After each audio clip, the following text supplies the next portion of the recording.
বিকেলের নাস্তা অথবা বাচ্চাদের টিফিনের জন্য আজকে আমি ডিম আর ময়দা দিয়ে তৈরি করব তেলে ভাজা রোল কেক। আসসালামু আলাইকুম everyone, welcome to Sadia Munis kitchen. আজকে শেয়ার করছি একদমই ইউনিক আর মজাদার একটি বিকেলের নাস্তা বা তেলে ভাজা রোল কেকের রেসিপি। নাস্তা বা কেক সে যে নামই বলেন না কেন, এগুলো দেখতে যতটা সুন্দর খেতেও কিন্তু ঠিক ততটাই মজাদার। ডিম, ময়দা আর হাতের কাছে থাকা সামান্য কয়েকটা উপকরণ দিয়েই কিন্তু এই মজাদার নাস্তাগুলো একদমই সহজভাবে তৈরি করে নিতে পারবেন।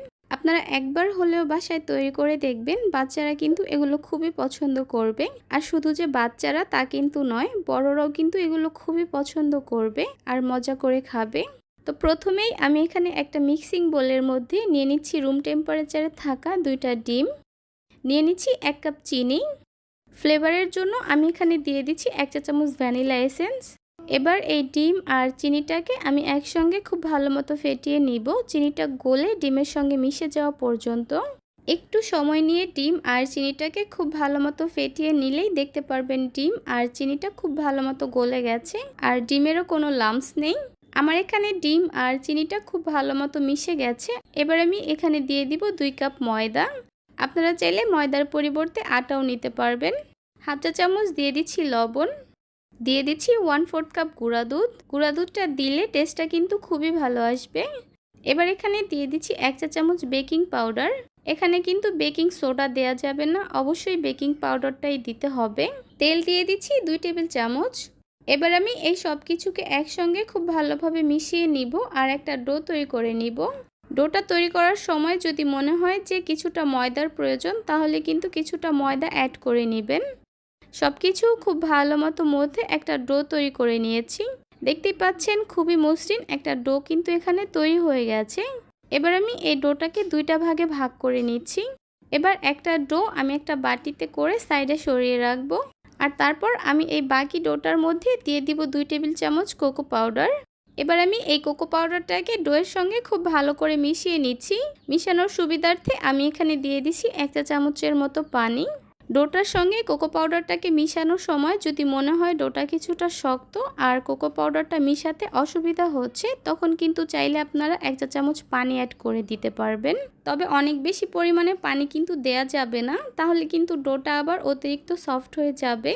দেখতেই পাচ্ছেন আমার এখানে কোকো পাউডারটা ডোয়ের সঙ্গে খুব ভালো করে মিশানো হয়ে গেছে। এবার আমি এই ডোটাকে একটা সাইডে রেখে দিচ্ছি। আর যেই ডোটাকে আমি আগে থেকে সরিয়ে রেখেছিলাম, সেই ডোটা দিয়ে আমি এখানে একটা ভারী করে রুটি বেলে নিচ্ছি। ডোটার উপরে সামান্য ময়দা ছিটিয়ে দিয়ে আমি ভারী করে রুটি বেলে নিব। রুটিটা কিন্তু সমানভাবে বেলে নিতে হবে, যেন কোনো পাশ উঁচু বা কোনো পাশ নিচু হয়ে না থাকে। তো আমার এখানে এই রুটিটা বেলা হয়ে গেছে। দেখতেই পাচ্ছেন রুটিটা ঠিক কেমন হয়েছে। এবার আমি এই রুটিটাকে একটা সাইডে সরিয়ে রাখছি। এবার আমি এখানে কোকো পাউডার মিশ্রিত যে ডোটা আছে সেটাকে নিয়ে নিচ্ছি। আবারও সেমভাবে কিন্তু আমি কোকো পাউডার মিশ্রিত ডোটা দিয়েও একটা রুটি বেলে নিব। দেখতেই পাচ্ছেন কোকো পাউডার মিশ্রিত এই ডোটা দিয়েও আমি একটা রুটি বেলে নিয়েছি। এই রুটিটা কিন্তু কিছুটা এরকম ভারী হবে। এবার আমি এই রুটিটার ওপরে সামান্য পানি লাগিয়ে নিচ্ছি। এই পানিটা মূলত আঠার কাজ করবে। তারপর এই রুটিটার ওপরে আমি আগে থেকে তৈরি করে রাখা যে রুটিটা আছে সেটাকে খুব ভালো মতো সেট করে দিব। তারপর অসমান অংশগুলোকে হাত দিয়ে সমান করে দিচ্ছি। একটা বেলুনি দিয়ে হালকা হাতে একটু বেলে নিচ্ছি। এবার এই রুটিটার একটা সাইড থেকে এভাবে রোলের মতো করে পেঁচিয়ে নিচ্ছি। এই রোলটা কিন্তু কিছুটা টাইট করেই মুড়িয়ে নিতে হবে। শেষের মাথায় আমি কিছুটা পানি লাগিয়ে দিচ্ছি, এতে করে এই রোলটা আর সহজে খুলে যাবে না। তারপর হাত দিয়ে একটু ঘুরিয়ে ঘুরিয়ে লম্বা করে নিচ্ছি। এবার আমি এই নাস্তাগুলোকে কাটার জন্য এখানে নিয়ে নিচ্ছি সুতা। আজকে আমি এই নাস্তাগুলোকে এই সুতার সাহায্যে কেটে নিব।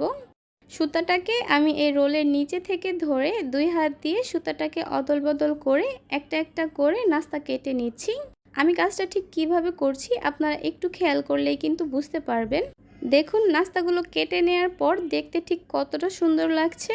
আপনারা কিন্তু চাইলে একটা নাইফ দিয়েও এই নাস্তাগুলোকে কেটে নিতে পারবেন, তবে আমার কাছে মনে হয়েছে ছুরি দিয়ে হয়তো বা এবড়ো থেবড়ো হয়ে যাবে, ডিজাইনটা এতটা সুন্দর হবে না।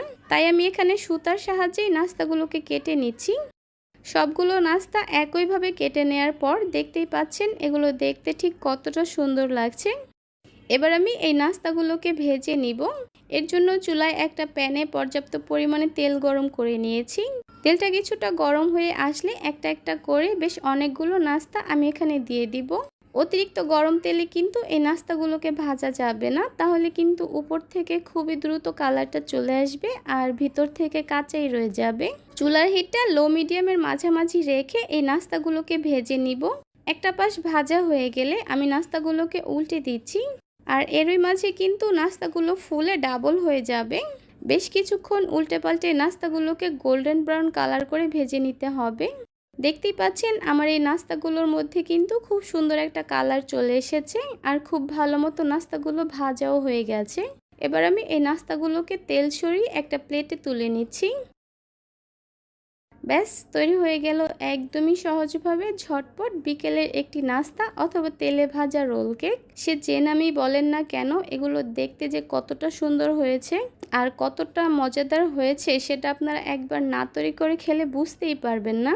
একটা নাস্তা বা কেক আমি আপনাদেরকে ভেঙে দেখিয়ে দিয়েছি। দেখুন মাশাআল্লাহ দেখতে কতটা লোভনীয় হয়েছে। আপনারা কিন্তু একবার হলেও বাসায় এই নাস্তা বা কেকটি তৈরি করে দেখবেন। পরিবারের ছোট থেকে বড় সবাই কিন্তু খুবই পছন্দ করবে।